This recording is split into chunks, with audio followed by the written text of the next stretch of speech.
नमस्कार माझ्या मैत्रिणींनो, सर्वांना श्री स्वामी समर्थ। आज आपण बनवणार आहोत उडीद डाळीचा कोरडा। चला तर बनवायला सुरुवात करूया। तर आता मी आपण बनवलेला कोरडा घेतला आहे एका वाटीमध्ये आणि काही लसूण पाकळ्या। गॅस ऑन करून घ्यायचा। पातेलं घेतलं आहे आणि 1-2 चमच तेल घालून घेतलं आहे। आता ही मोहरी मी त्याच्यामध्ये घालून घेतली आणि थोडेफार जिरे।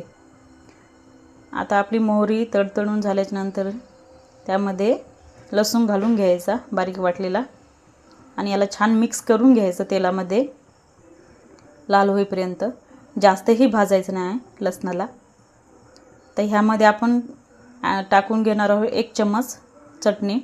तुम्ही कमी जास्त करू शकता आणि याला पण छान त्याच्यामध्ये मिक्स करायचं तेलामध्ये, म्हणजे ती छान भाजल्या जाते।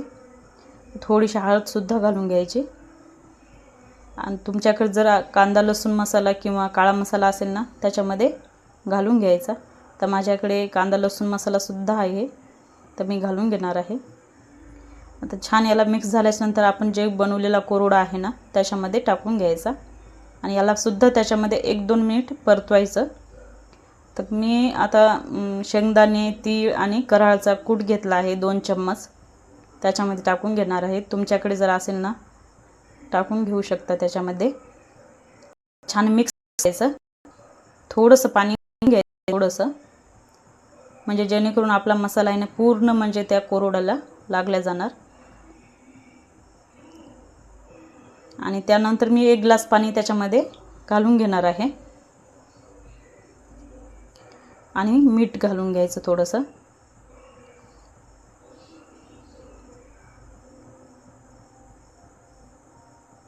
आता याला मी मिक्स करून झाकून ठेवणार आहे 4 ते 5 मिनिटं।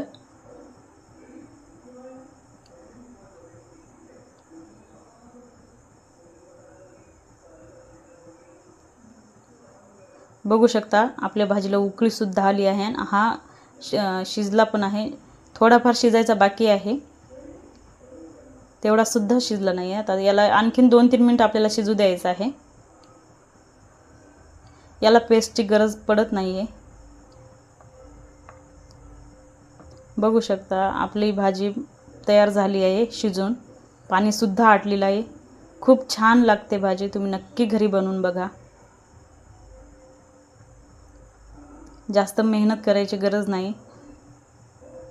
बघू शकता खूप छान। आपला व्हिडिओ आवडला चॅनलला लाईक करा, सबस्क्राईब करा। भेटूया नवीन व्हिडिओमध्ये। धन्यवाद।